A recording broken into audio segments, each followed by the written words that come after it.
Taylor. In today's episode of Beauty University, we're going to be talking about the very absolute most basic thing you could possibly learn relating to makeup, and that is actually skincare. A lot of people overlook skincare when they're talking about makeup, but honestly, I think of it kind of like a painting. Like, if you paint a canvas and then you just like take a wet washcloth or something and like wipe it off at night, or like a wet wipe or something, and you try to paint over it again the next day, it's not gonna look good, and it's not gonna consistently look good the longer you do it. What you want is to start with a completely clean canvas every time you're painting. And so that is how I view skincare and makeup. I think that it's really, really important to focus on your canvas, and that's what makes your makeup look good. Obviously, artistry and, techniques and makeup, things like that are important, but I really think that the absolute most basic thing that could make your makeup look good is how you treat your face. So today I'm going to be going through just the basics of like skin types, different skincare, stuff like that, and I'm going to be giving you guys my top 5 tips for good skin. So without further ado, because this is probably going to be like a massively long video, let's get started. So the first thing we should establish is skin types. There are 5 main skin types listed, like if you go into a dermatologist or like if you're talking to somebody about makeup or face wash or something like that, there are 5 basic skin types that they're going to have as like categories. So the 5 main skin types are normal, oily, dry, combination, and sensitive. You can have like one or the other of those skin types, or you can have like some big conglomeration of like different skin types in different areas of your face, but the important thing is to know what each one kind of means and what goes along with it. So first up is normal skin. Normal skin is exactly how it sounds. It's not really oily, it's not really dry, doesn't really have too much of anything.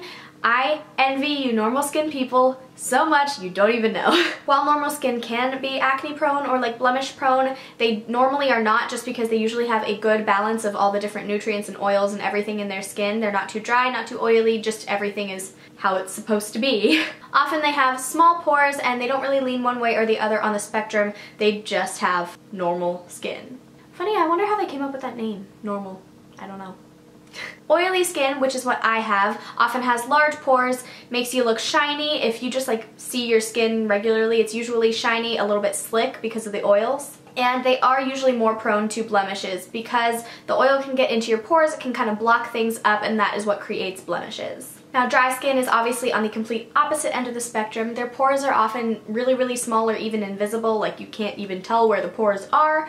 They can kind of have rough or like flaky skin, because sometimes what happens is as it gets dry and pieces like obviously dry up completely, then they will flake off.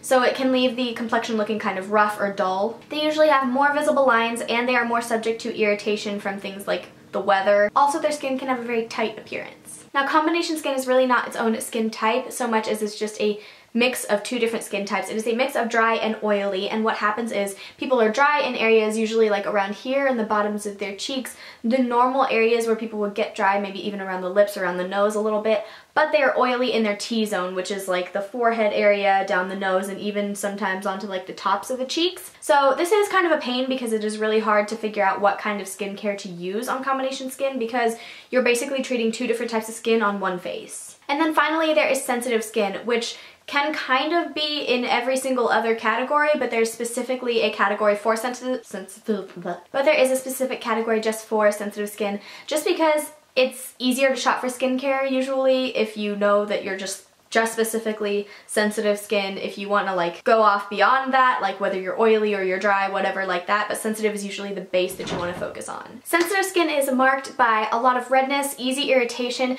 A lot of times people with allergies are more likely to have sensitive skin just because the rest of them is sensitive to allergies anyway, and then it will bother their skin also. Another marking of sensitive skin is if a lot of other products that you use bother your skin. So if you get irritation with certain makeup products, certain skincare products, even certain like shampoos because they're in your hair and like touching your face area, that is a huge mark of sensitive skin. If you have not already figured out your skin type, it is so important. I would suggest going to a dermatologist or kind of just like listening to your skin and really researching the different skin types and understanding what type of skin you have. Which brings me to top tip number 1, which is know your skin type. Skin type is very important. It pretty much affects every decision you make, from like the types of skincare that you use, types of makeup that you use, different products that you're going to try out, ingredients that you're looking for in your makeup. It is such a huge thing to know your skin type first, so that is why I think it is one of the most important things in makeup, is to know your skin type and know how to take care of it. Another note, really quickly, about skin types. Any of the 5 skin types that I mentioned here can be acne prone. A lot of people think that only oily skin is acne prone or only XYZ type of skin is acne prone. That is not true. Really, any type of skin can be acne prone, because all acne prone means is that you are susceptible to breakouts. And this does not mean like crater face, like all over the place breakouts. It doesn't have to mean that. It can mean that, but acne is just anytime certain things affect your body and things get clogged into your pores, creating pimples, I guess is what we would say. It can be caused by oily skin, it can be caused by not washing your face enough, it can be caused by hormones, it can be caused by sensitivity to different products. Acne is not just like all over the face, all over everywhere pimples. It is a reaction to certain things happening in your body. It is when pores get clogged and it creates a pimple, and that is acne. So any of these skin types can be acne prone depending on what's going on within the skin. If you are having problems with acne, listen to your body, because it knows what is causing the acne and what is making these problems, whether it's a product or food or any other type of thing that might be going on with your skin. So that brings me to top tip number 2, which is listen to your body. So now that we've kind of run over the skin types and how they work, I thought we would go into just some different skincare products that you might have heard of.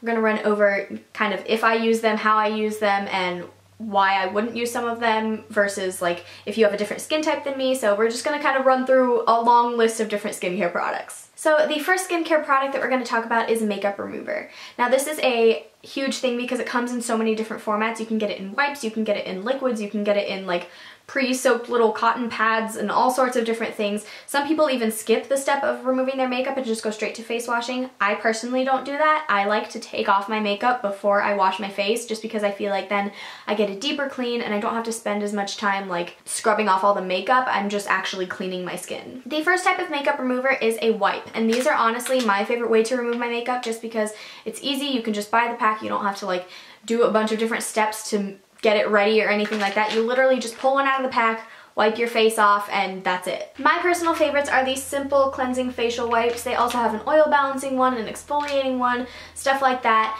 I like to use these personally just because I think that the original one is like, I find this formula to be the best. I did use the oil balancing ones for a while, but I feel like these ones are a little more wet. But that helps you to take all your makeup off and it makes sure that, you know, it gets everything. I know a lot of people also use the Burt's Bees grapefruit ones. I haven't honestly tried those just because these work on me. They don't irritate my skin. They don't do anything weird to it, and so I haven't tried those ones yet, but I might in the future just because everybody talks about them. But honestly, makeup removing wipes are not hard to find. You can also get like massive packs of the Kirkland ones at Costco if that's the kind that you like to use. Those are super cheap and you can get them in bulk, and it's really easy to kind of stock up on them. So just finding a makeup wipe that you like and then sticking to it is really the key. Another makeup removing product is eye makeup remover. Now eye makeup remover is different from regular makeup remover for a few different reasons, usually because eye makeup is tougher to get off. Mascara and eyeliner and stuff like that are usually made to stick in different ways than foundations and stuff like that, and so they're usually harder to get off of your,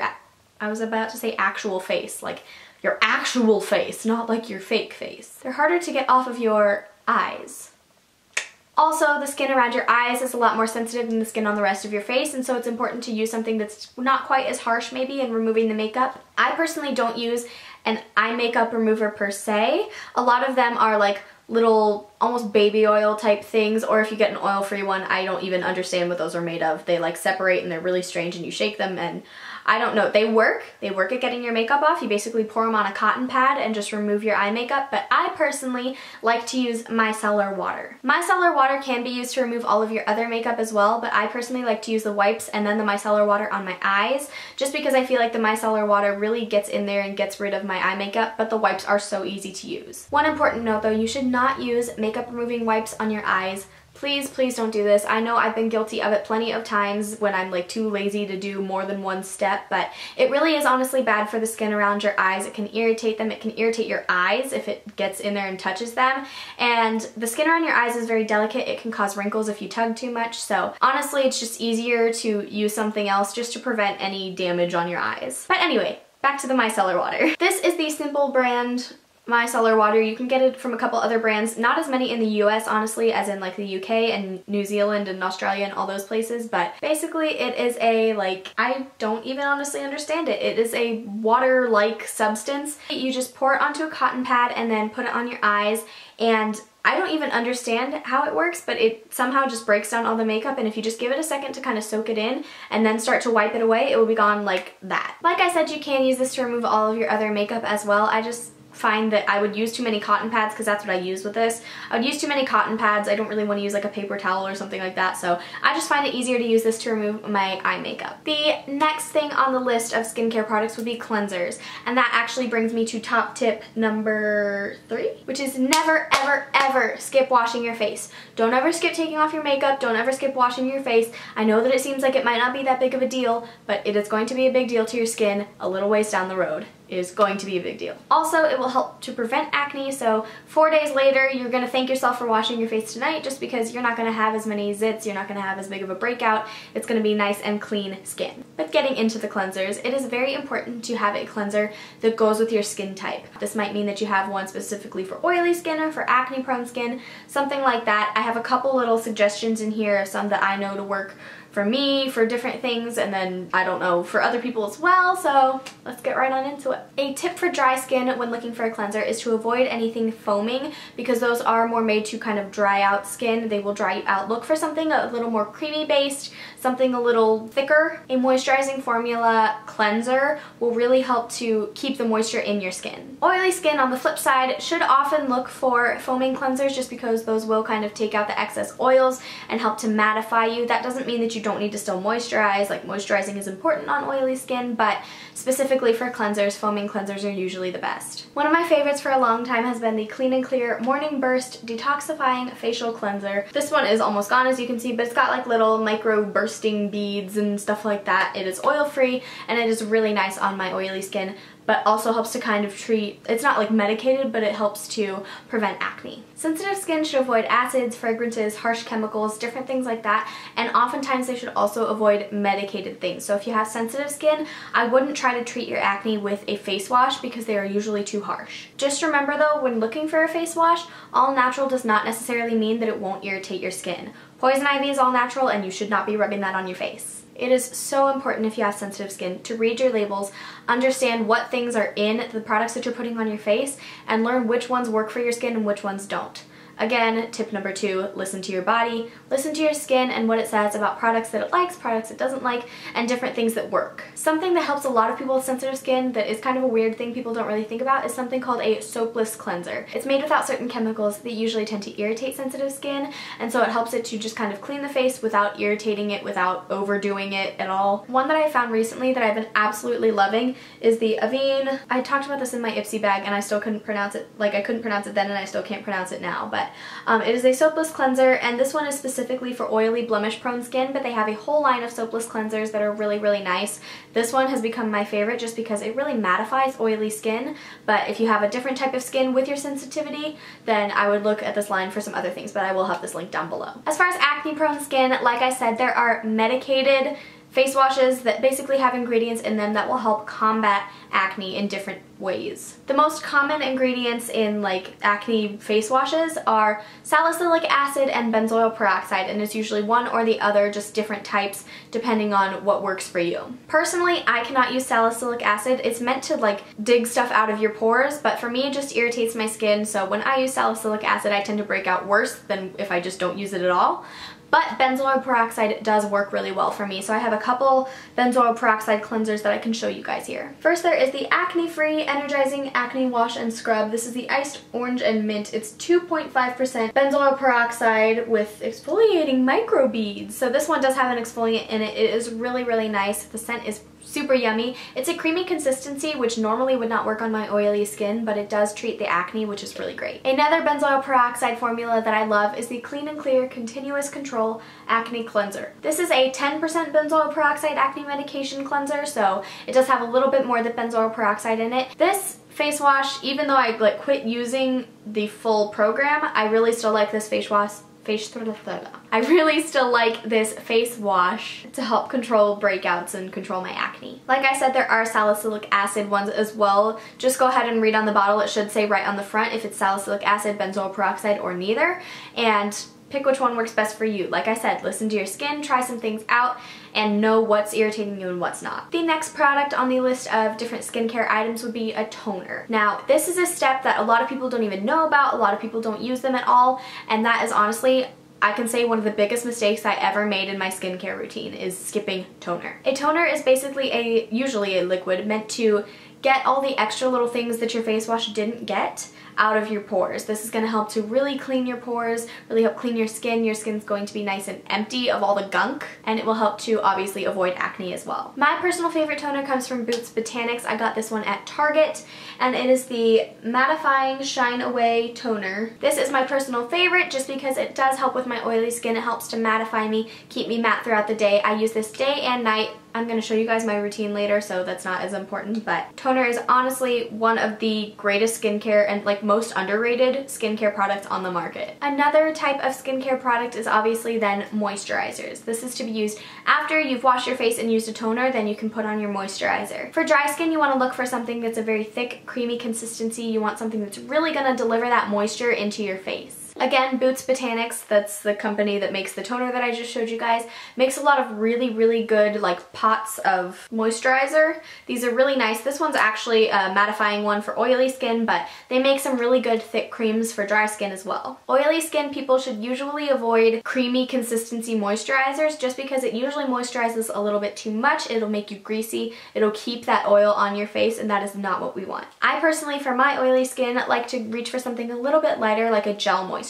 This one is my favorite one, honestly. It is, again, from that Simple company. It's not sponsored. I don't like work with them or anything like that. I just really love their products. This is their Ultralight Gel Moisturizer, Instant Hydration, and it is just a really nice, like completely clear gel moisturizer, and you just put it all over your face. It hydrates your skin without overdoing it. A lot of people make the mistake of skipping moisturization when they have oily skin, and all that's going to do is create more oil. Your face is going to think that it's too dry, and it's going to produce a ton more oils. So moisturizing your skin will actually help to keep the oil at bay. Clean and Clear makes another really good gel moisturizer, and if you want something that's a cream instead, Boots Botanics Mattifying Day Cream with sunscreen in it is a really nice one. And again, I will try to have every single product that I talk about in this video listed down below for you guys, just so you can kind of see what I'm talking about. Sensitive skin should look for a good moisturizer that's not going to cause a lot of irritation.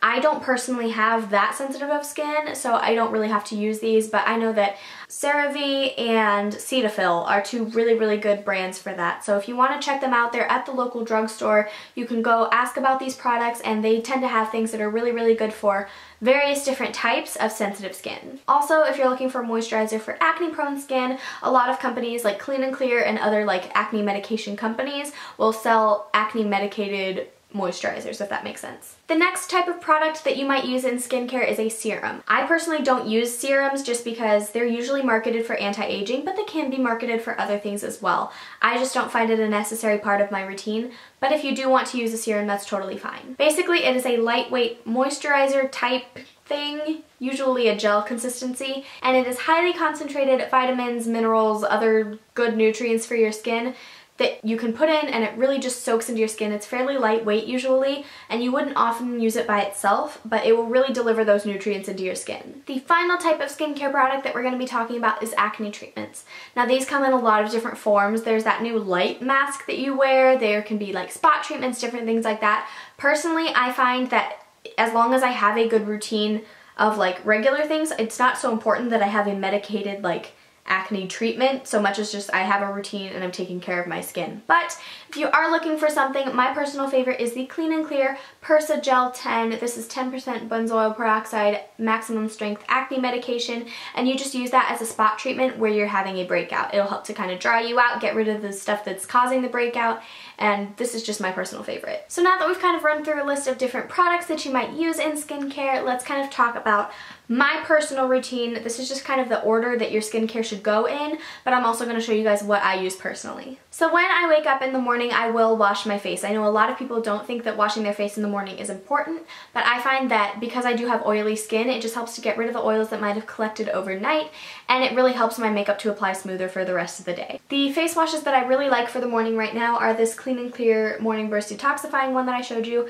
and that little Avene Soapless Cleanser. I just kind of switch back and forth depending on whether or not I'm having breakouts, but I do always wash my face in the morning. The next thing I'll go in with is my toner, which is the proper step to do after washing your face. You should use your toner then. I use this one from Boots Botanics, and I just put it on a little cotton pad, wipe it all over my face in kind of like a dragging motion, not really like a rubbing, but just like kind of drag it along my skin to kind of collect all the extra gunk, and that is the next step. After you've washed your face or used your toner, that is when you would moisturize your skin. So like I said, right now I'm really loving the Simple Ultralight Gel Moisturizer, especially because it's summertime and it's getting a little bit like more humid and sweaty out, stuff like that, and I tend to get really oily at those times, so this has been a really good one for me this summer. The next step is kind of an optional one depending on whether or not you're concerned about anti-aging. I personally do like to do this step just because the younger you are when you start, the more likely it is to actually prevent wrinkles in the future, so I like to use an eye cream after I've moisturized my face. My absolute favorite one, I only have like a little sample size of right now, but is the Origins Ginseng Refreshing Eye Cream, and it brightens and depuffs. It smells really yummy. It's like orange and pearly looking. Another really good one that's from the drugstore is Simple Revitalizing Eye Roll-On. This one has a nice like little metal rollerball tip, and it really cools your skin underneath your eyes. This helps to reduce puffiness and dark circles, stuff like that. Also, a quick note about eye creams: when you are rubbing them in, always use your ring fingers because they're your most gentle, and rub it inwards. A lot of people make the mistake of rubbing the other way, but the blood flow under your eyes goes towards your nose. So when you rub your eye creams in towards your nose and then out and around like that, that's going to create the best environment, I guess, for blood flow. If you do it the other way, you can actually make eye bags worse because it kind of stalls the blood flow and it can create little pockets. So it's always better to rub it inwards towards your nose. So then I will just go ahead and put on my makeup for the day and blah blah blah. My skin is basically done then. But at the end of the night is when I really have like a little more hardcore routine, I guess, for like taking off my makeup and making sure that my face is really, really clean. Obviously, like I said, I will start with a makeup remover wipe and just wipe it all over my face in usually circular motions just to remove the face makeup. So I will just put a little bit of that micellar water on a cotton pad, let it sit on my eye for a second to really dissolve all the makeup, and then I will just wipe it off. It is such an easy process, and it really just gets all of the makeup off of your eyes. After that, it is time to wash my face. So I usually either use that Soapless cleanser again, or I will use one of the acne medicated ones that just really kind of helps treat breakouts and stuff like that. But at nighttime, I do have a little bit of a different step. I use my Clarisonic Mia. It is one of the like brushes that like vibrates or has like sonic motions is what it says. It's like sonic blah blah blah, I don't know, but I use it with my nighttime face wash just because I feel like it really gets in there, gets all of the makeup and anything that might have sat in my pores all day out, and it really helps to just give me a deep clean at night. Also, that is the only time that I will exfoliate like that. I don't usually use other exfoliants except like maybe once a week I will use a scrub or something like that just to kind of really refresh my skin, but if you exfoliate too much you can damage your skin. With sensitive skin it can damage it, with oily skin it can damage it, with dry skin it can damage it. You really don't want to exfoliate too much. So I find that just using this brush, this is the deep cleaning head, I think. But just by using this at night, that gives me plenty exfoliation without going too much overboard. And then the last thing I will do is put on an eye cream. The one that I like to use at night is the Yes to Blueberries Age Refresh Eye Firming Treatment. So this is a 95% natural product, which is kind of interesting, I always think. I have been liking this one. I don't really know that it does anything for me personally right now. I just know that by using these products, I can help prevent wrinkles in the future. So that is top tip number 4, which is establish a steady routine. That is one of the like biggest things in taking care of your skin. Get a routine established, even if it's not always like the exact products that you want to be using forever. Establish your routine and introduce new products kind of slowly. Your skin needs to have a routine. It will treat you better when it has a routine. It will be less likely to break out when it has a routine. So just kind of establishing something that works for you is really, really important for your skin. We're on the very last point of this whole video, and I'm sure this is going to be like 1,000 years long, and I'm like not even looking forward to trying to edit this. But top tip number 5 is to remember your diet. Your diet is actually super important to the health of your skin. It's what's going in your body, and that in turn is going to be what shows on your face. So not only should you take vitamin supplements that are really good for your skin, and you can find tons of them, you can like read labels that say like healthy skin vitamins, like they have mixes and stuff like that, so find a vitamin that you like to take for that. And then eat and drink good things that are going to be good to your skin. This includes carrots, apricots, anything yellow or orange, fruit, vegetable kind of thing like that, green leafy vegetables, tomatoes, blueberries, legumes like peas and beans, fatty fish like salmon, and then nuts. That is just kind of a basic list of some foods that are really good for your skin, and they will just help your skin to absolutely shine, but not from oil, from like radiance and beauty and good skin. Finally, there are a couple different things that you can drink that will kind of help your skin as well. Obviously, water is a huge thing. Make sure you're getting a ton of water because that will really help your skin to stay supple, it will prevent wrinkles, and it will help you to feel better as well. Tea is also a really good drink to have, and actually coffee can be used in a few different ways to take care of your skin. Drinking it, the caffeine that absorbs into your body will kind of help to reduce under eye bags, make your skin look more awake, but you can also use it as a scrub on your face and kind of tighten up your skin, especially if you're looking for anti-aging properties. Putting a little bit of like coffee grounds in your facial scrub can kind of help it to tighten up your skin, and it will just look young and refreshed. So coffee is kind of a fun little skin secret. So guys, that is the end of this video. It is like 1,000 years long, so I'm just gonna like do an outro and go. Thank you so much for watching this video and for coming to Beauty University with me today. I can't wait to see you guys in my next video. Love you. Bye.